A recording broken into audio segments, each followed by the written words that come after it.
দুইটি জিনিসের মাধ্যমে আল্লাহর কাছে যা চাইবেন আল্লাহ তাই আপনাকে দিয়ে দিবেন। অবশ্যই আমাদেরকে চিন্তা করতে হবে, যখন আপনার যে জিনিসের প্রয়োজন হবে আপনি দুইটি জিনিসের মাধ্যমে চাইবেন। এটা আল্লাহ পাক রব্বুল আলামিন নিজে পবিত্র কোরআনুল কারীমের ভিতরে বলে দিয়েছেন। কিভাবে আপনি আল্লাহর কাছে সাহায্য চাইবেন, কিভাবে আপনি আল্লাহর কাছে বলবেন, এটা আল্লাহ পাক রব্বুল আলামিন নিজে শিখিয়ে দিয়েছেন। এই দুইটি মাধ্যমে যদি আপনি চাইতে পারেন অবশ্যই অবশ্যই আল্লাহ পাক রব্বুল আলামিন আপনাকে দিবেন। এটা 2 নম্বর পারার 2 নম্বর পৃষ্ঠার 11 নম্বর লাইন, সূরা বাকারার 153 নম্বর আয়াতে রব্বুল আলামিন বলেন, ইয়া আইয়ুহাল্লাযীনা আমানুস্তাঈনু বিস-সাবরি ওয়াস-সালাহ ইন্নাল্লাহা মা'আস-সাবিরিন।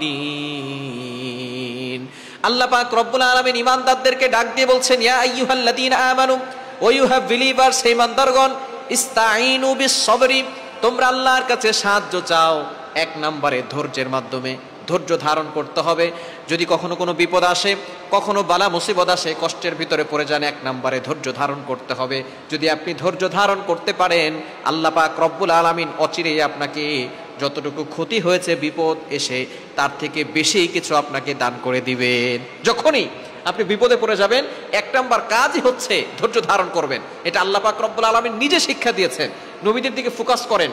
নবীদেরকে আল্লাহ তাআলা ভালোবাসেন বেশি, নবী আলাইহিস সালামগণদের উপরে আল্লাহ তাআলা কষ্ট দিয়েছেন বেশি, কিন্তু তারা কষ্টে পড়লে হতাশ হন নাই, তারা ধৈর্য ধারণ করেছেন এবং আল্লাহর উপরে ভরসা রেখেছেন।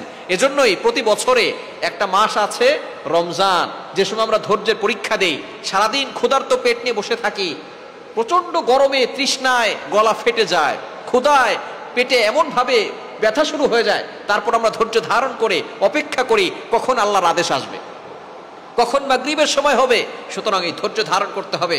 ধৈর্য যদি আপনি ধরতে পারেন দেখবেন আল্লাহ পাক রব্বুল আলামিন আপনার সাথে থাকবেন। সুতরাং বিপদ আসবে, পরীক্ষা হবে, তবে অবশ্যই ধৈর্য হারা হওয়া যাবে না। 1 নম্বর হচ্ছে ধৈর্য ধারণ করবেন। নাম্বার 2, দ্বিতীয় নাম্বার হচ্ছে সালাত, নামাজ পড়বেন। আপনি যখন বিপদে পড়ে যাবেন সাহাবায়ে কেরামদের মতো আপনি সাথে সাথে ওযু করে আপনি 2 রাকাত নামাজ পড়ে আল্লাহর কাছে বলবেন। আমরা অনেক সময় বিপদে পড়লে মানুষের কাছে চাই, বিপদে পড়লে আত্মীয় স্বজনদের কাছে চাই। নো, মনে রাখবেন মানুষ দিলে শেষ হয়ে যায়, আল্লাহ দিলে শেষ হয় না। আল্লাহর ভান্ডারে কম নাই, আল্লাহর ভান্ডারে অনেক আছে। সুতরাং যখনই বিপদে পড়ে যাবেন আপনি 2টি জিনিসের মাধ্যমে আল্লাহর কাছে সাহায্য চাইবেন। আল্লাহ নিজে বলে দিয়েছেন, ইস্তাঈনু বিস-সাবরি ওয়াস-সালাহ। 1 নম্বর হচ্ছে ধৈর্য, দ্বিতীয় নম্বর হচ্ছে সালাত। এই 2টা জিনিসের মাধ্যমে যদি আপনি আল্লাহর কাছে সাহায্য চান আল্লাহ পাক রব্বুল আলামিন আপনার সকল বিপদ দূর করবেন, আল্লাহ তাআলা আপনার কষ্ট দূর করবেন, আপনার চাওয়া পাওয়াগুলো আল্লাহ তাআলা কবুল করে নেবেন।